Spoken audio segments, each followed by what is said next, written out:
Imagine writing this deeply traumatic, completely secret diary about your mother's experience with domestic abuse.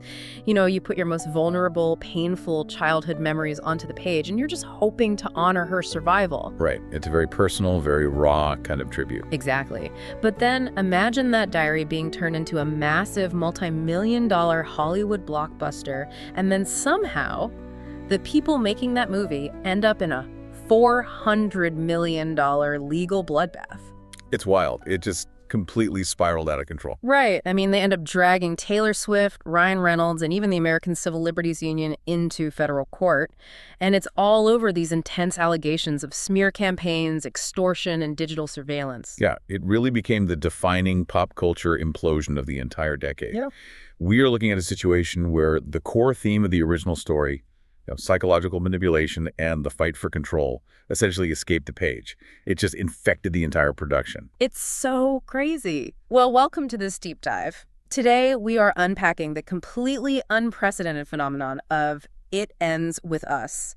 And to figure out how a romance novel that was genuinely designed to empower survivors was just swallowed whole by corporate ego and toxic PR warfare, we've got a massive stack of sources curated for you today. We really do. We are pulling from comprehensive background material on Colleen Hoover's original 2016 novel, as well as its 2022 sequel, Starts With Us. And we also have this incredible behind-the-scenes reporting on the 2024 film adaptation from Crew Fiction. Yeah, the Crew Fiction stuff is fascinating. It is. But we're also going to look at this through a really interesting academic lens.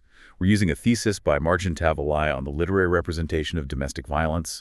We've reviewed various book club discussion guides, and crucially, we are pulling from extensive, recently unsealed legal documentation. The court documents are they are mind-blowing. Oh, absolutely. They chronicle the lawsuits that completely tore the cast and crew apart right up to the final rulings in April 2026. So, our mission today is to help you understand the actual mechanics of this disaster. We aren't just looking at the narrative of the main character, Lily Bloom. We are looking at art imitating life, and then life just completely derailing the art. Derailing it entirely. We're going to break down how Hollywood power dynamics, these massive crisis PR machines, and the legal discovery process turned a movie set into a paranoid surveillance state. So, get comfortable, because we are going all the way down the rabbit hole on this one. To really understand the magnitude of this fallout, you have to understand the intimate origins of the blueprint. The foundation here is Hoover's 2016 novel, and the crucial context is that she didn't just sit down to write a commercial thriller. The core dynamic was lifted directly from her own childhood. Right. She's been incredibly transparent about this over the years. The relationship between the main characters is heavily inspired by her own parents, specifically her father's physical abuse of her mother. Yeah, it's right there in the author's note at the very end of the book. Exactly. She explains that her earliest memory in life, I think she was just 2 years old, was witnessing her father abuse her mother. So she wrote this book to honor her mother's eventual escape and resilience. She literally fashioned the protagonist, Lily, and the abusive partner, Ryle, after her parents. It's incredibly heavy. I mean, the very first time Ryle hits Lily in the novel, that specific physical altercation is apparently based on an exact real-life incident between Hoover's parents. Wow. Yeah. So when an author bakes their own foundational childhood trauma into a narrative like that, the emotional resonance on the page is going to be intense. It has to be. So just to set the stage for you, the novel follows 23-year-old Lily Bloom.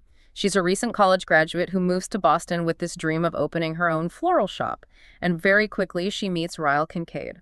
And Ryle is 29. He's this brilliant, incredibly wealthy neurosurgeon, and he is just intensely pursuing her. I mean, they fall in love and get married within 6 months. It is a total whirlwind romance. It really is. But Ryle has this dark, volatile side that manifests in violent physical outbursts. And complicating this entire dynamic is the sudden reappearance of a character named Atlas Corrigan. Oh, right. Atlas. Yeah, Atlas was a formerly homeless teenager who was Lily's first love back when she was in high school. And he's now working as a successful chef in Boston. So his reappearance acts as a catalyst that exposes the cracks in Lily's marriage to Ryle. And this book, it did well initially. It sold over 1 million copies by 2019. But then we really have to look at the mechanics of book talk. Oh, book talk changed everything. It really did. Yeah. During the pandemic, so around 2021 and 2022, the TikTok algorithm got a hold of this book. And you know how the algorithm heavily rewards intense, emotionally reactive content, right? Totally. People want to see visceral reactions. Exactly. Readers were posting videos of themselves just sobbing, literally throwing the book across the room, experiencing this huge shock. Because of that viral parasocial reading experience, the book absolutely exploded. I mean, it became the best-selling novel of 2022 and 2023. It amassed over 1 billion tags on the platform. 1 billion. But the reason it generated that kind of extreme emotional reaction and also, honestly, intense criticism lies in the actual architecture of the writing itself. And this is where Marjan Tavalay's academic thesis is just so illuminating. Tavalay analyzes how Hoover structured the narrative, utilizing the theoretical framework of a literary critic named Dorrit Cohn. Okay, let's unpack that. What exactly is the framework? Well, Cohn breaks down the concept of the diarist and what she calls the consonant narrator. In the novel, Lily writes a series of letters to the comedian Ellen DeGeneres. Which is such a unique framing device. It is. She uses Ellen as this surrogate diary, spilling all her deepest secrets and anxiety. But these aren't traditional flashbacks, right? Like where an older, wiser character looks back at their youth and says, oh, I shouldn't have done that. Exactly, no. Because the story is written in the first-person present tense, and Lily is reading these old letters in her present day, there's absolutely zero narrative distance between the protagonist and the reader. So you were right there with her. Right. Let's visualize how that actually functions. Think of it like playing a video game. Okay, I'm with you. A dissonant narrator is like playing in third-person view. You can see your character running around, but you can also see the monster sneaking up behind them. You have perspective. You can look at your character and think, why are you walking into that dark room? Right, you have that objective bird's eye view. Exactly. But a consonant narrator is locked entirely in first-person view. You only see what the character sees, you only know what they know, and you literally only see the monster when it is already biting you. Wow. So the reader is entirely trapped inside Lily's rationalizations. Completely trapped. Yeah. When Ryle hits her for the very first time, the framing is incredibly disorienting. They are in the kitchen, and Ryle burns his hand on a hot casserole dish. Lily is a little bit tipsy, and she laughs at him. Just a normal, casual interaction. Right. But in response, Ryle suddenly and violently shoves her. She falls back and hits her head hard on a cabinet. But because we are a consonant narrator, we don't get an objective view of this abuse. We only get Lily's immediate psychological defense mechanisms. She doesn't jump up and say, my husband is an abuser. No, not at all. She literally thinks to herself, he is not like my father. He can't be. She immediately starts searching for external reasons for his violence. And Ryle weaponizes her shock in that moment, doesn't it? Oh, completely. He is crying. He is begging for forgiveness. He looks just devastated by his own actions. And because the reader is bolted to Lily's subjective experience, you feel that exact same confusion. You find yourself wanting to accept his apology because Lily wants to accept it. Tavalay's thesis points out that this narrative structure perfectly mirrors the psychological reality of the early stages of an abusive relationship, like the grand romantic gestures, the wealth, the intense early declarations of love. They all serve to mask the danger. And then Hoover escalates the psychological manipulation even further. There is this terrifying sequence later in the book where Ryle finds a slip of paper with Atlas's phone number hidden inside Lily's phone case. Right, and he just loses it. He flies into this jealous rage, and he physically pushes Lily down a flight of stairs. She actually loses consciousness. And when she wakes up, injured and terrified, what is the very first thing Ryle tells her? He looks her dead in the eye and says, you fell. He tells her you fell down the stairs. I mean, it is the purest, most terrifying definition of gaslighting. It really is. He is using his calm, authoritative demeanor as a neurosurgeon to overwrite her physical reality. He's telling her that her own memory of the assault is false. And again, because of that consonant narrative structure, the reader is subjected to that disorientation right alongside Lily. Right, you're experiencing the gaslighting with her. But okay, let's unpack this for a second, because I want to look at how this was packaged for the audience. If this book is sold with a bright pink floral cover, and it is heavily marketed and shelved as a contemporary romance, aren't they inherently training the reader to excuse Ryle's massive red flags? That is the big question. Like, if we look at standard romance tropes, The wealthy, brooding, misunderstood man who just needs the love of the right woman to soften him? Aren't we actively romanticizing the abuser by placing him in a genre where the core promise is that love conquers all? That tension is the exact crux of the controversy that has followed the book since it was published.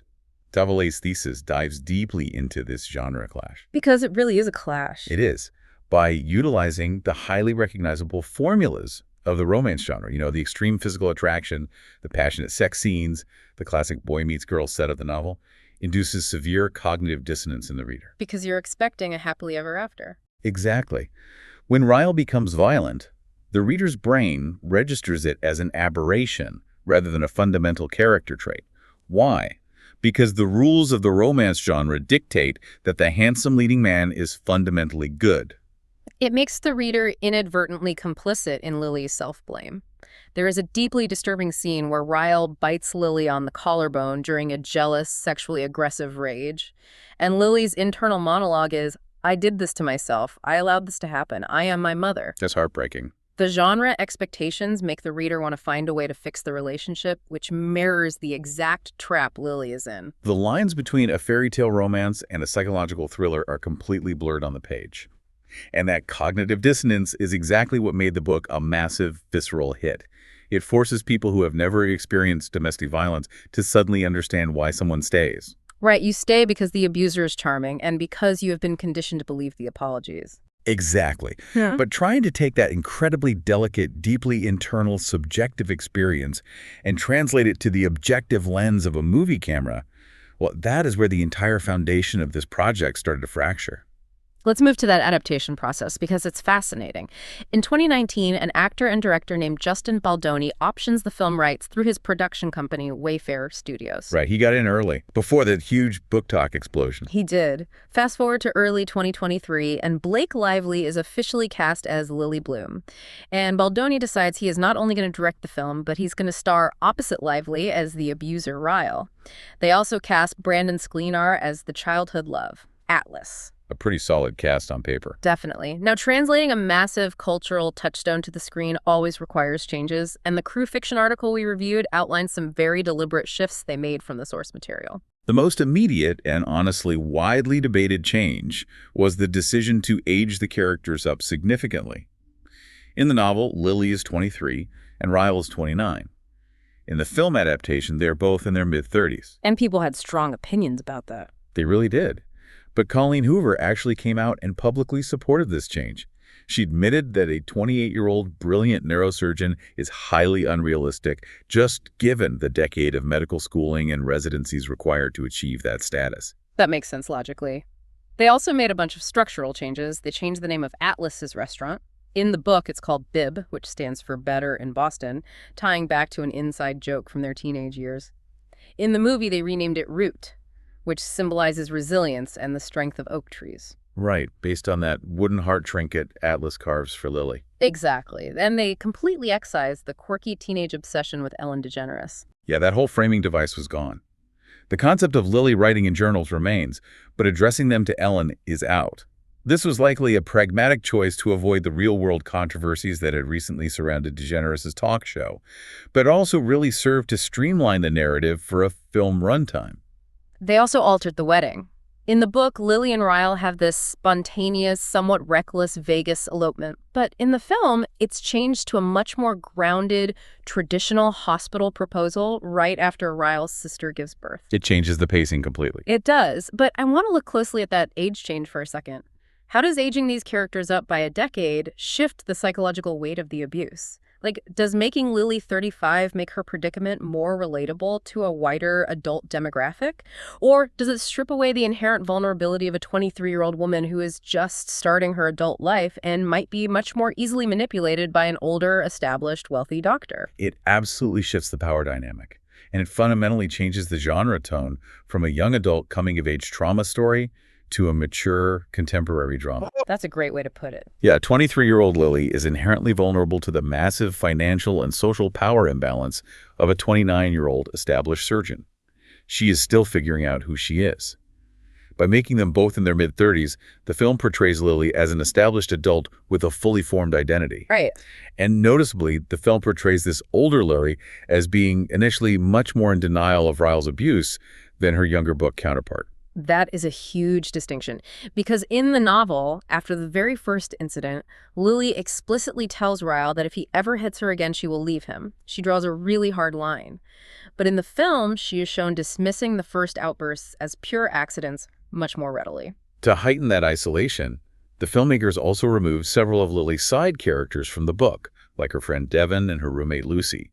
This decision tightens the focus entirely onto the toxic core relationship, creating a much more claustrophobic environment for the film. So you have fans online fiercely debating these creative changes, analyzing paparazzi photos of Blake Lively's eclectic wardrobe on set.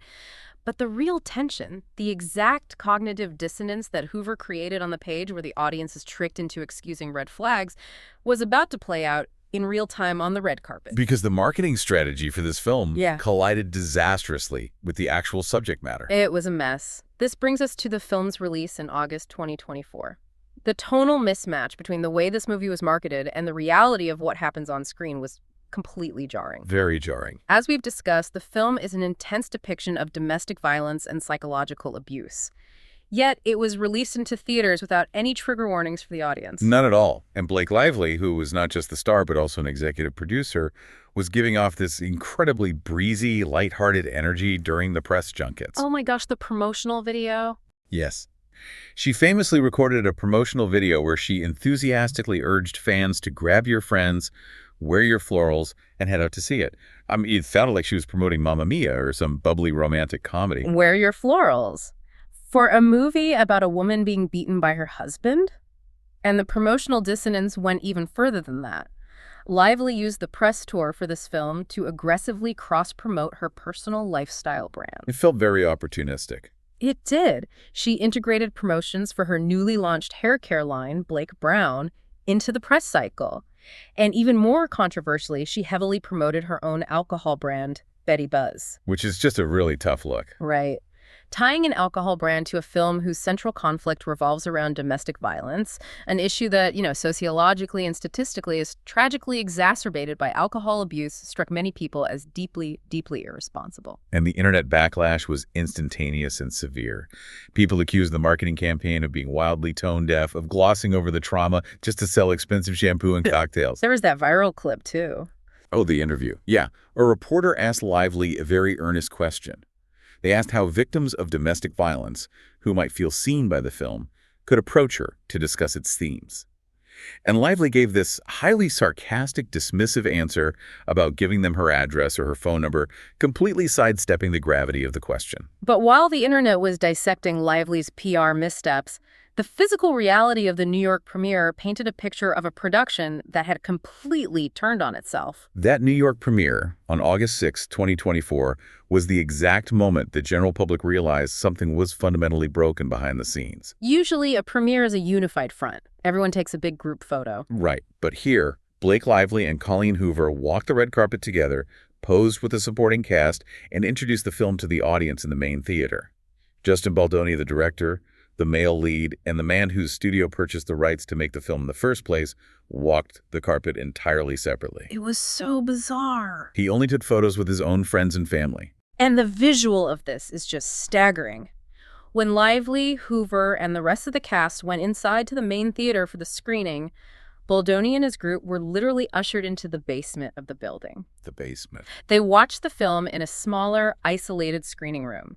The director of the movie did not even introduce his own film to the premiere audience. And at the exact same time, internet sleuths noticed that the entire cast and the author, Colleen Hoover, had systematically unfollowed Baldoni on Instagram. This kind of extreme public isolation isn't just standard Hollywood ego clashing. It was the outward manifestation of a vicious, months-long battle for creative control in the editing room. Reports began leaking out that Lively had essentially hijacked the post-production process. How does she do that? Well, she used her leverage as a producer to commission her own alternate cut of the film from an editor named Shane Reed. And let's point out the connection there. Shane Reed was the editor on the massive summer blockbuster Deadpool and Wolverine, which starred Lively's husband, Ryan Reynolds. Exactly. And the entanglement with Reynolds went way beyond just recommending an editor.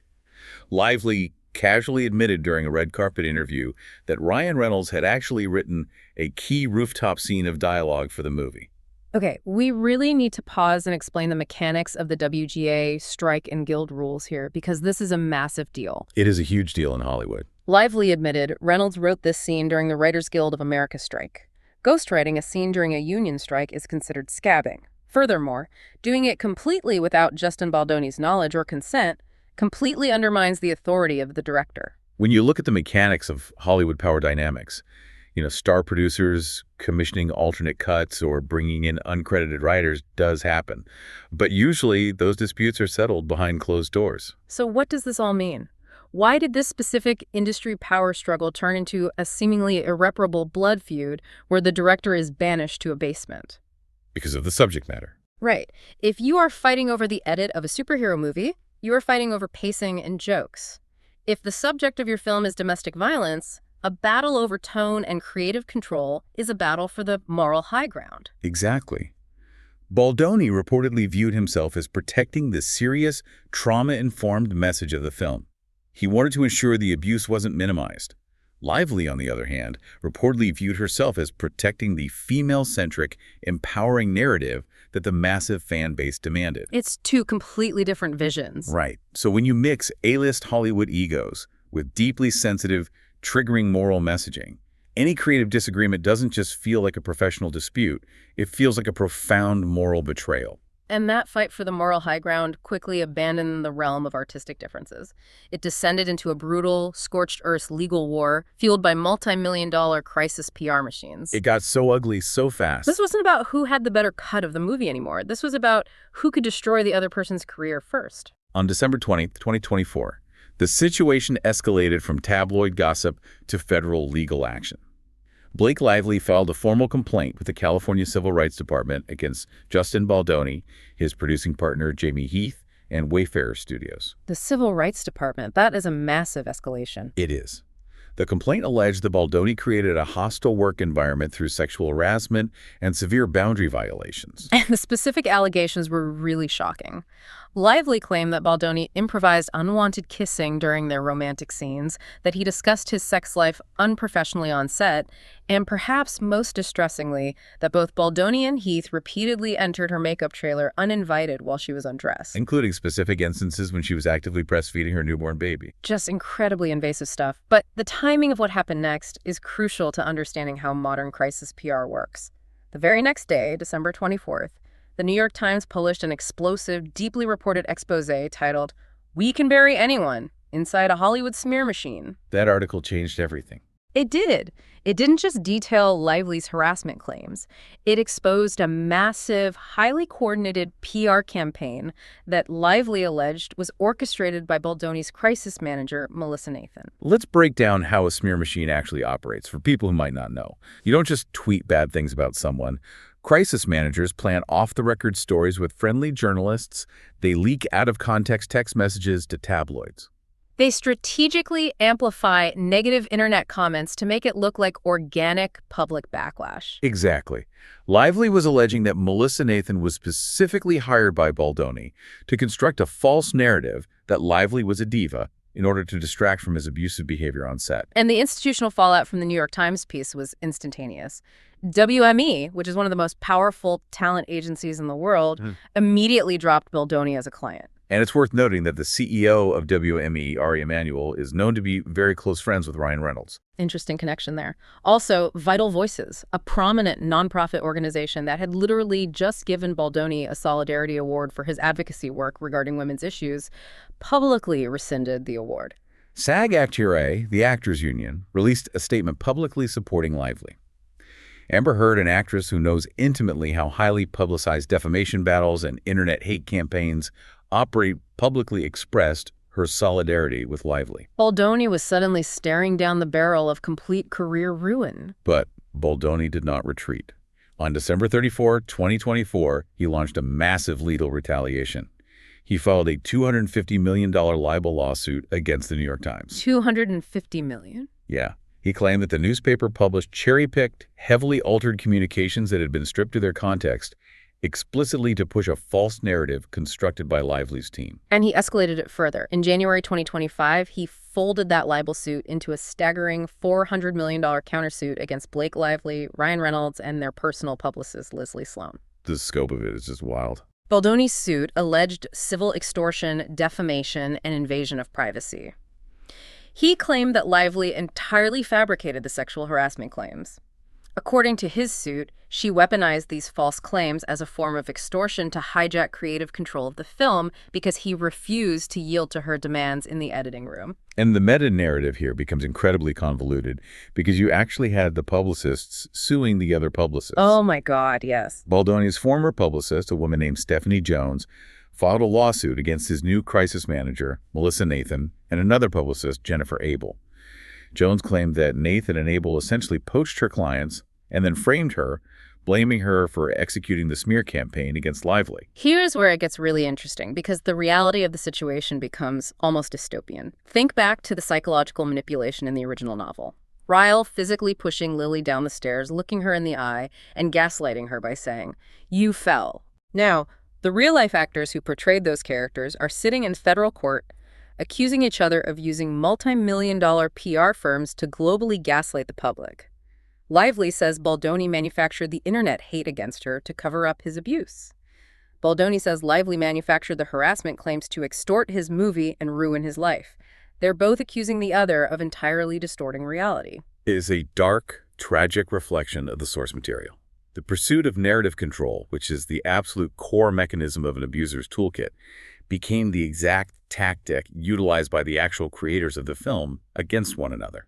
And as these dueling lawsuits moved out of the filing stage and spiraled into the discovery phase, the legal system ripped the lid off Hollywood's most closely guarded secrets. We really need to explain the legal discovery phase to you, because this is where a lot of powerful people get caught. Yes, let's break that down. In a federal lawsuit of this magnitude, discovery means lawyers have the legal right to subpoena your digital life.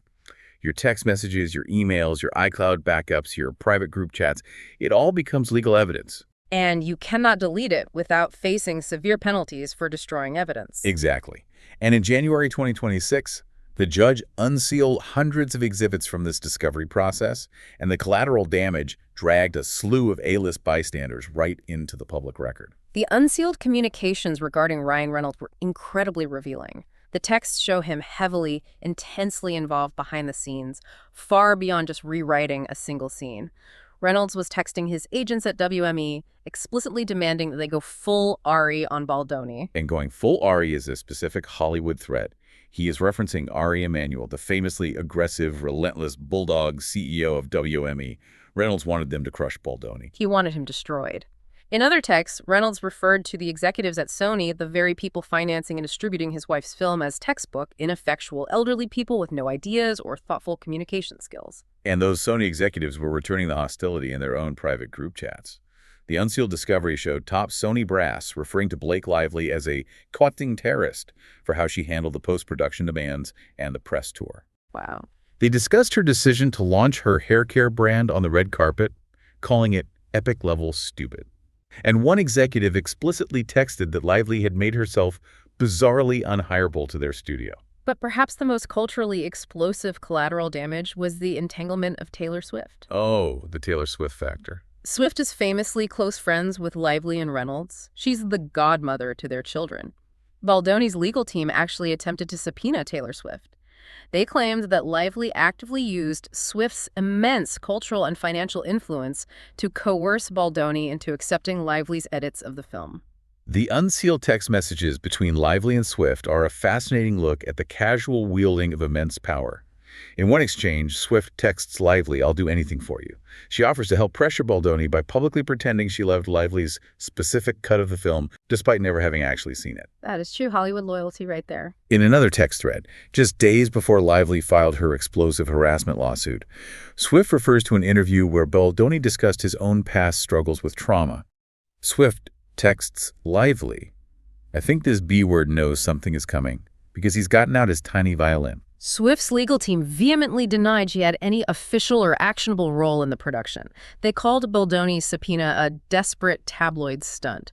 But Swift didn't stay entirely silent. Of course not. In October 2025, she released an album titled The Life of a Showgirl. and the album features a track titled Cancelled. Fans and music journalists immediately interpreted the song as a massive solidarity anthem for Lively, challenging the concept of cancel culture and standing fiercely by a friend whose public image was under attack. Meanwhile, the unsealed documents revealed that Lively's own legal tactics were incredibly aggressive and, honestly, arguably deceptive. The public learned that she filed a covert, sham lawsuit under an inactive company name, Van Zandt. Let's explain why she did that, because it's a crazy legal maneuver. It really is. In a standard lawsuit, there are limits to who you can subpoena. By filing a separate lawsuit under a shell company, Lively was able to secretly subpoena Stephanie Jones and legally compel her to hand over the internal PR text messages between Baldoni's crisis managers. Which she then used for her own case. Exactly. Lively took those texts and used them to build the foundation of her main harassment and defamation case. It was a massive legal Trojan horse. And her surveillance didn't stop with PR executives.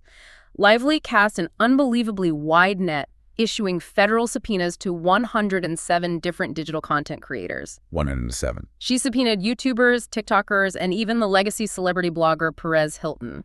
She was legally demanding their IP addresses, their private emails, and their bank records because she was absolutely convinced they were secretly on Baldoni's payroll to smear her online. It's just an insane level of escalation. Let's bring this into perspective for a second. Imagine you are a 22-year-old reader. You buy a book, you watch the movie, and you post a 30-second review on TikTok saying you thought the marketing was tone deaf. 6 months later, you receive a federal subpoena demanding your bank records because an A-list Hollywood producer thinks you are part of a global conspiracy against her. It is terrifying for a normal person. The American Civil Liberties Union, the ACLU, actually had to step in to defend Perez Hilton pro bono. They argued that Lively was weaponizing the legal system to chill free speech and going on a massive fishing expedition against anyone who dared to criticize her movie promotion. The paranoia was absolute. In her private text to Baldoni, which were also unsealed, Lively referred to herself as Khaleesi, the Dragon Queen from Game of Thrones. Oh boy. She called Ryan Reynolds and Taylor Swift her dragons. The text revealed she was secretly consulting Ben Affleck and Matt Damon on her movie cut.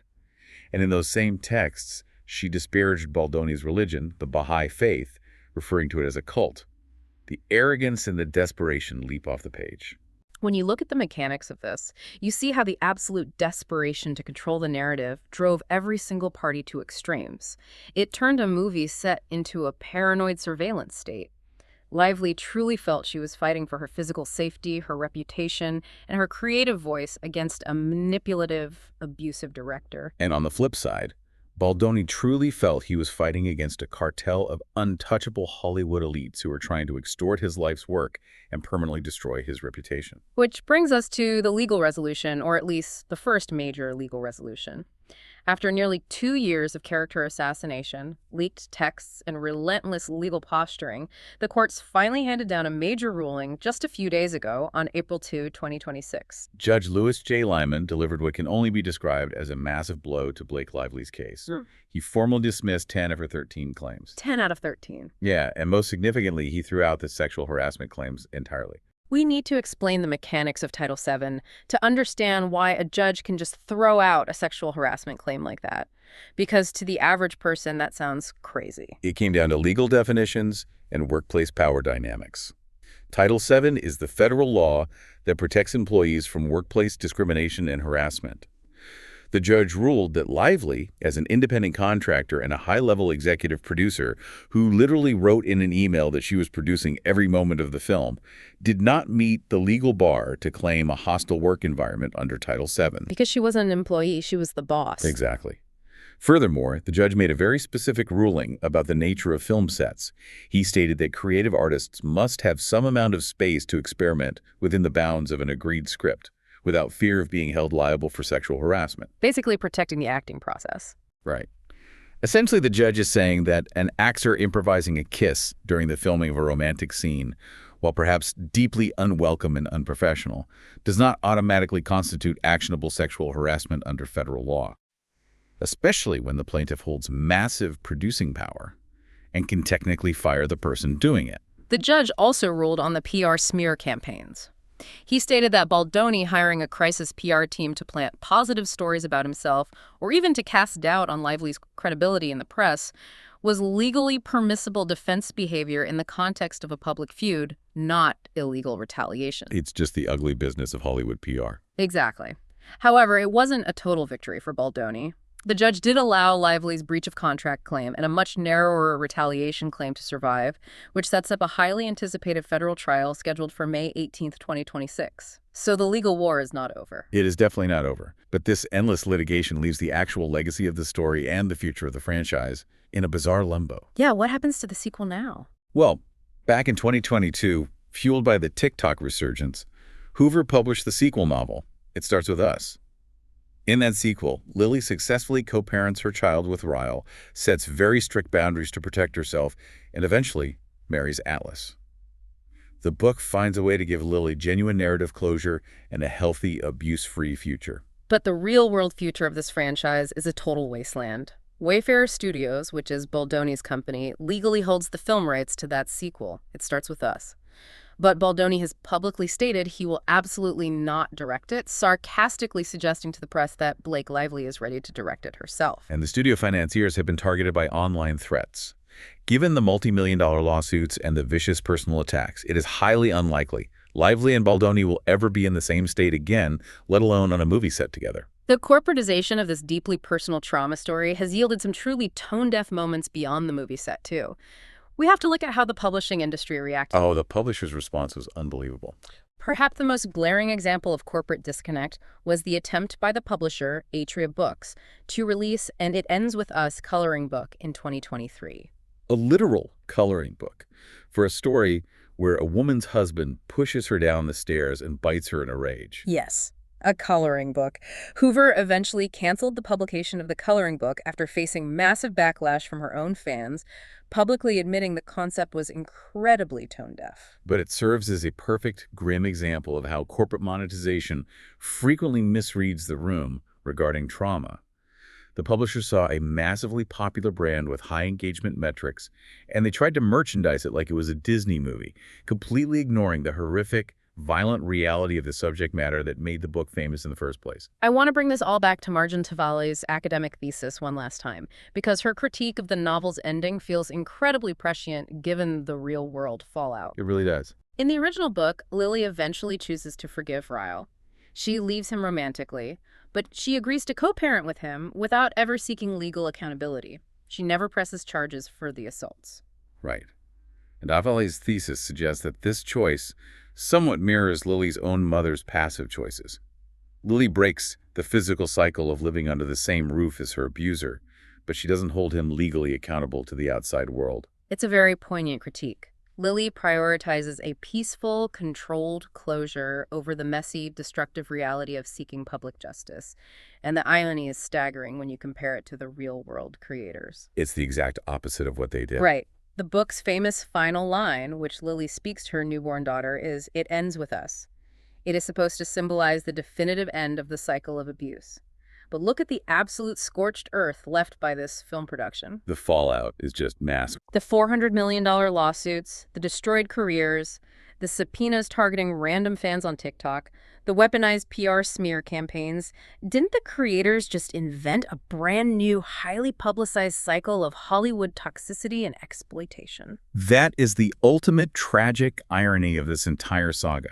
A project that was explicitly, honestly designed by its author to raise awareness about the subtle, insidious nature of control, manipulation, and psychological abuse, became a real-world masterclass in corporate, legal, and public relations control. They literally became the monster they were warning people about. The creators utilized the exact same tactics of narrative manipulation, gaslighting, and intimidation against each other that the book was trying to warn its readers about. It is truly mind-boggling. We have traced this from a deeply personal, emotional diary written to honor a mother's survival, to a massive, algorithm-driven book talk sensation, to a fractured, paranoid Hollywood empire. And behind all the TMZ headlines, the spin doctors planting stories, the A-list text messages from Ryan Reynolds, and the Taylor Swift solidarity anthems, there is a very real, very sobering conversation happening here. It's a conversation about how our society packages, consumes, and ultimately profits off of domestic violence. And it shows how incredibly easily the core message of survival gets completely lost